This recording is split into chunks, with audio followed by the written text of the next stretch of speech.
كل سنة وانتم بخير. دلوقتي كل اللي بيسمع يقول بتعيد علينا طبعا عشان عيد الأضحى أو يمكن عشان فصل الخريف. لا، أنا بعيد عليكم عشان حاجة تانية خالص. النهاردة 2 توت، يعني بداية رأس السنة المصرية كان امبارح. أنا بعتقد إن كتير من الشباب دلوقتي يقولوا مين توت ده، يعني هي بتعيد علينا ليه؟ فالحقيقة ده اللي هنعرفه النهاردة من الأستاذ عماد مهدي عضو اتحاد الأثريين. صباح الخير وكل سنة وحضرتك بخير. صباح الخير يا فندم، كل سنة وحضرتك طيبين. النهارده 2 توت من عام 6257. يعني الحقيقة الموضوع محتاج لتفسير، وعايزين نتعرف على توت واخواته من الشهور السنة. طبعا دوت الشهور المعروفة حاليا بالشهور القبطية، ولكنها شهور مصرية، ولكن مرت بعملية تطور وبقت وصلت لمرحلة الشهور القبطية. يعني التوت دوت هو تحوت، وبدأ بيه المصري القديم الثمل ان اله تحوت دوت اللي هو احنا بنشوفه رأس ابو منجل اللي هو الشعار بتاع جامعة القاهرة، ده رب الحكمة والعلم والمعرفة في مصر القديمة. فاختاروا اول السنة يكون توت تكريما لهذا الاله العظيم في مصر القديمة اللي هو بيرمز الى العلم والحكمة توت. وبدأت بقى شهور، يعني عندنا هطور دوت حتحور، وهكذا كيهاك قاحر لقاء القرين وهغيره. كل الشهور دي شهور مصرية بالاسماء كلها مصرية، ولكن ننطقت بالقبطية في عصور متطورة فيما بعد، وصلت لحد النهارده العصور الشهور القبطية اللي احنا عارفينها واللي ما زال الفلاح المصري القديم عارفها لحد النهارده. هي مرتبطة بالحياة؟ هي مرتبطة بالزراعة. يعني المصري القديم كان طبعا التقويم عنده ده كان اساسي في حياته، لان ده اللي يعني بينظم بيه شؤون حياته. احنا عارفين ان المصري القديم كان على قد ايه كان انسان متطور جدا، وكان انسان منظم، وكان في سيستم حاطه في حياته. فكانت الزراعة دي طبعا زي ما قلنا في الحلقة السابقة ان دي اهم حاجة في الاقتصاد المصري القديم. فالزراعة بدأ التقويم، ابتدى التقويم في الاول تقويم شهري مرتبط بالقمر. يعني معنى كده ان المصري القديم قدر يحدد منازل القمر، ولكنه ما عملش بهذا الشهر. ابتدى في تقويم النيلي ان هو كل سنه يكون في فيضان، ولكن كان في بعض السنين ما بيجيش فيضان وكان بيبقى فيه جفاف، فابتدى ان ده مش تقويم دقيق. ابتدى يرصد النجم الثبت اللي هي الشعره اليمنيه اللي هي ثابته في السماء بتشرق يوم 1 توت اللي هو الحالي ده يعني ظهر امبارح وظهر فعلا امبارح. يظهر طبعا ده نجم الثبت اللي هو الشعره اليمنيه اللي هو بينبأ ببدايه الفيضان، موسم الفيضان. ابتدى بقى يرصد من هنا الفلك، وابتدى يتعلم علم الفلك. يعني الزراعه وصلت المصري القديم الى اتقانه لعلم الفلك والدراسات علم الفلك. ابتدى يقسم السنه 12 شهر، بس قسمها 360 يوم، وخلى اخر 5 شهور دي ايام النسيء، ودي كانت ايام احتفالات.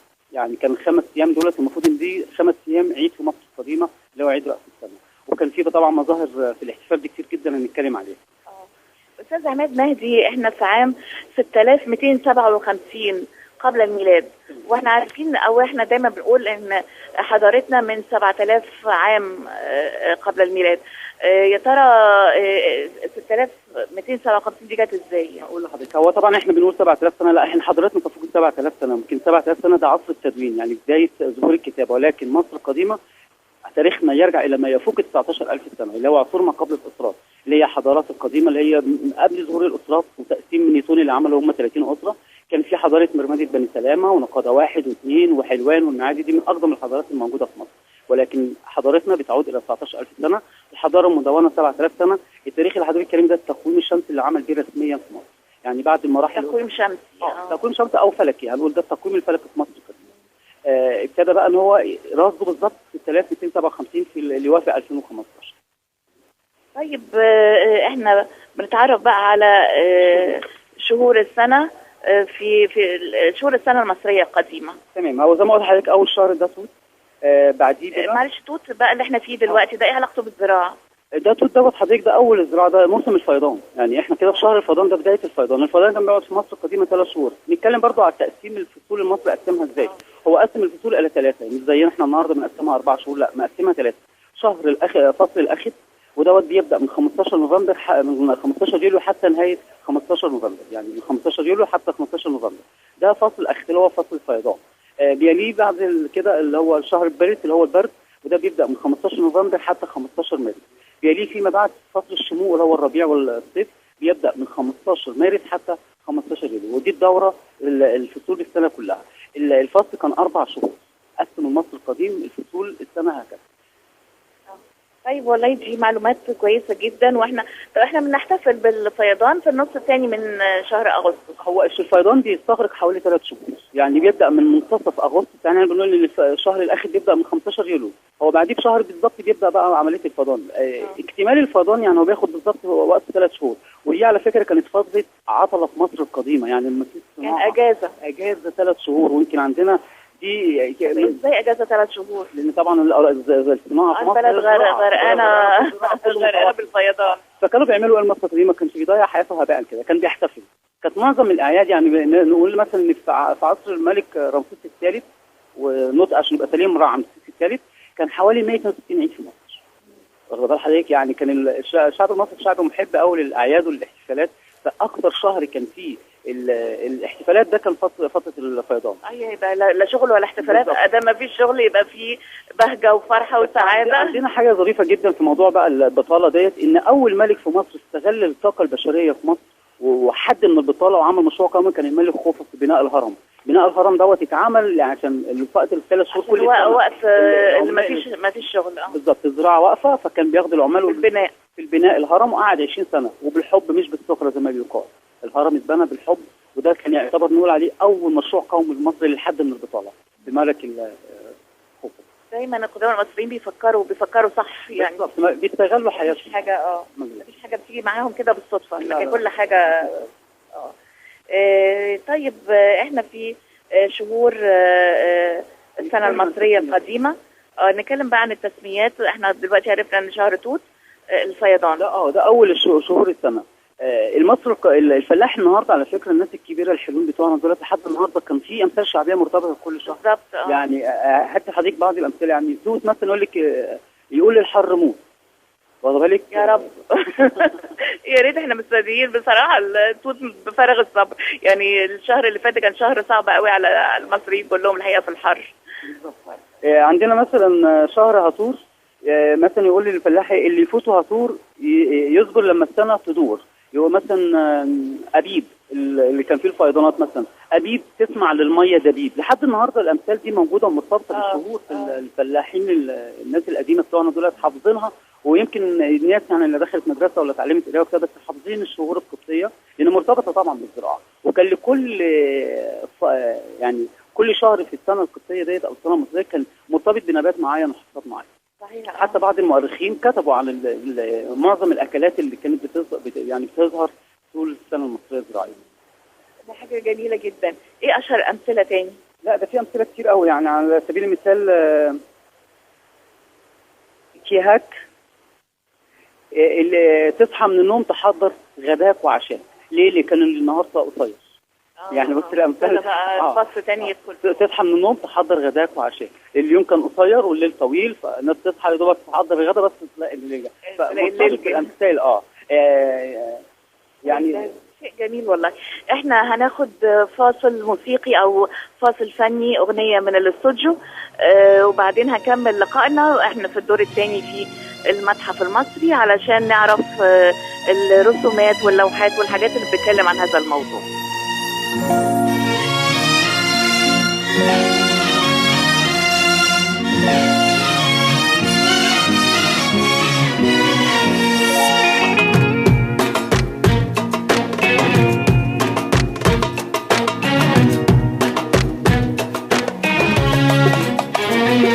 خدوا بالكوا دي مصر، خدوا بالكوا دي مصر، خدوا بالكوا دي مصر المنصورة مش أيها مصر.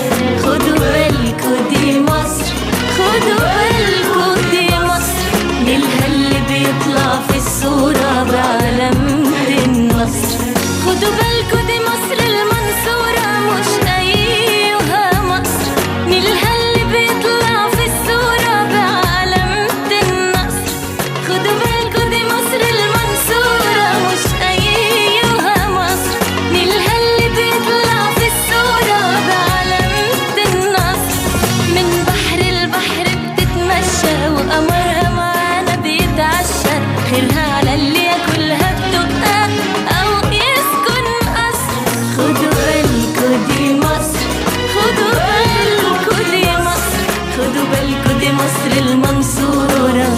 مش أيها مصر. فعلا مستمعين اختيار موفق، خدوا بالكم دي مصر. وهنكمل مع الأستاذ عماد مهدي عضو الأثريين المصريين، عضو اتحاد الأثريين المصريين. الحقيقة دلوقتي احنا في الدور الثاني وفي رسومات هيشرحها لنا بتعبر عن هذا الموضوع، عن رأس السنة المصرية. اتفضل. نتكلم عن اللوحة اللي حضرتك شايفاها دي من أدوات الرصد في مصر القديمة، المرخد. يعني تخيل بقى حضرتك احنا بنتكلم في كام ألف سنة كان المصري القديم بيرصد بيه أدوات في الرصد الفلكي. بيشوف بيها النجوم، يرصد حركة النجوم. يعني شوف حضرتك أنا شايفة دي أداة واخده بالك، ودي زي زعف نخلة وكان فيها شق بيرصد منه، وبحبله بيبقى فيه ثقل نازل منه فبيرصد في اتجاه النجمة. ويرصد لا كان فيه مناظر ولا كان فيه مدبار ولا الكلام ده كله. وتخيلي حضرتك دقة المصري القديم في رصده الفلكي. وطبعا عملية رصد الفلكي دي استخدمت في بناء الأهرامات. هل الأهرامات ليها سر وليها قوة خفية فعلا زي ما بيقول؟ طبعا الهرم ده حضرتك بناء فريد جدا. ده أنا يعني شخصيا أنا بقوله ده مرصد فلكي. يعني مش مجرد مقبرة، لا دي مش مقبرة، ده مرصد فلكي. زي ما بنقول مثلا معبد أون في عين شمس، ده أول مرصد شمسي في مصر القديمة، ده برضه مرصد فلكي. لأن لو بصينا حضرتك للحجرات التهوية اللي يقال عليها تهوية لكنها حجرات في اتجاه مباشرة لنجوم معينة في السماء، النجمة الشعر اليمنية والاتجاهات برضه. حجرات التهوية ونظام بناء الهرم ده موجود في الأهرامات الثلاثة اللي احنا عارفينها. لكن في دلوقتي مثلا الناس بتقول انه الهيكل الهرمي نفسه ده له سر اذا اتعمل اذا اتعمل بمواسير او بخشب او حاجة. هل ده بالفعل والله صحيح؟ في بعض العلماء الغربيين عملوا زي حضرتك الشكل المخروطي اللي هو الهرم ده، لقوا ان هو بيحفظ فعلا بعض الاكل وبعض المنتجات فيه، فما ما بيحصلهاش عطب او له تاثير بالفعل على صحه الانسان مثلا. والله وقالوا برضو ان هو بيبعد الطاقه السلبيه وفي طاقه ايجابيه. يعني عملوا دراسات وابحاث طبعا، بس احنا يعني ما حدش يعني اخترق هذا المجال واتكلم فيه.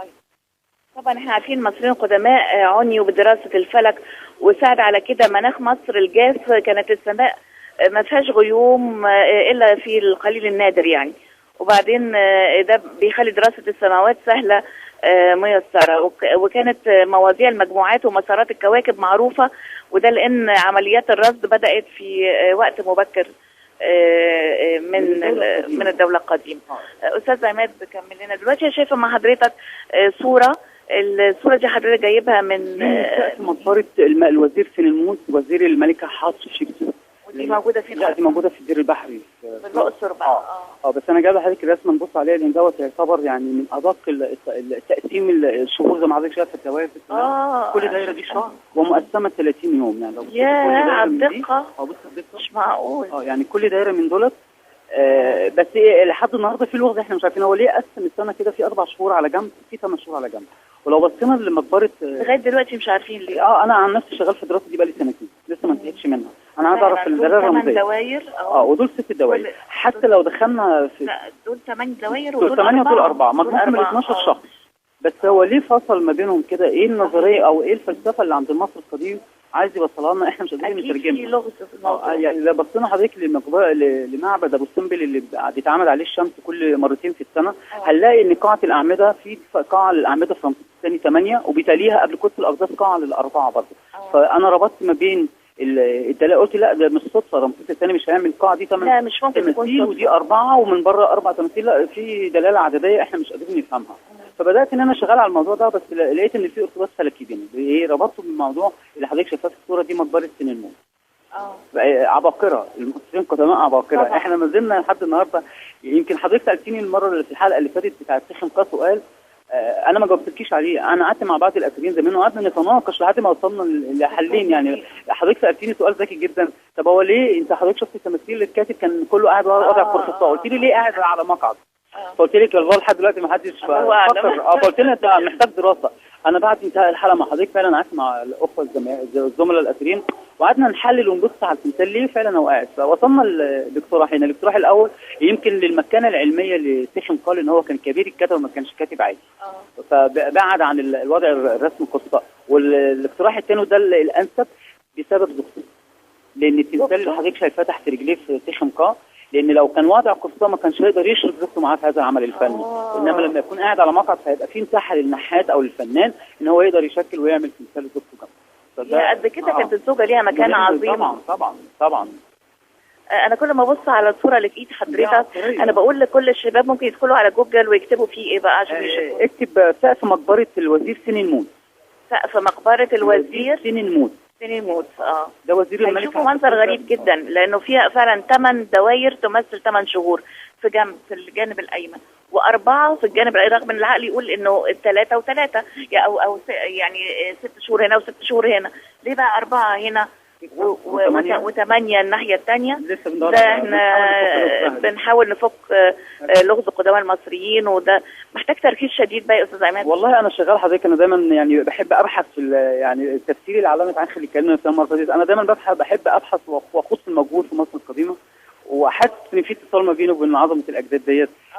للعلم يعني هو علم جميل جدا، يعني القرب منه حاجه جميله قوي، وانا انصح كل الباحثين ان هم يشتغلوا على هذا ونثبت بقى للغرب ان احنا نقدر نكتشف حضارتنا اكثر منهم احسن منهم ان شاء الله، بدل ما نفك الالغاز اللي بيعملوها لنا دلوقتي في لا احنا مش هنستنى حد يجي يعلمنا حضارتنا بعدين، احنا اللي هنكتشف حضارتنا، احنا اللي هنعمل حفائر وهنطلع اثارنا، واحنا او اللي هنعلم ولادنا. تبقى حاجه بديهيه. يعني انا قلت العقل بيقول انا مش اقصد يعني طبعا انا قصدي بديهيا الواحد ممكن يحط 6 شهور هنا و6 شهور هنا، ادي خلاص السنه 12 شهر، لكن الترتيب اللي هم عاملينه ده اكيد في حاجه غامضه يعني. وطبعا سر من اسرار الفلك في مصر القديمه، وربنا ييسرها ان شاء الله ونقدر ان احنا نتوصل لحل هذا اللغز ان شاء الله.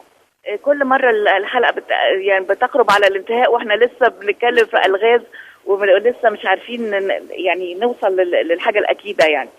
طب حضرتك ممكن تقول لي يا استاذ عماد اخر بقى ابحاثك انت في الموضوع ده وصل لايه؟ والله يا حضرتك اللي انا قدرت اتوصل ليه لحد دلوقتي هو الربط ما بين مقبره سنموت فلكيا وما بين معبد ابو سمبل. حسيت ان في ربط فلكي، الاعداد دي مش موجوده هباء، فده اللي انا قدرت اوصل له، لسه ما كملتش يعني. ما عندهمش حاجه هباء ابدا. لا ما فيش حاجه، كل حاجه ليها سبب وليها قاعده، وبيتوصلوا ازاي للامور دي، حاجه يعني فعلا حاجه فوق العقل يعني.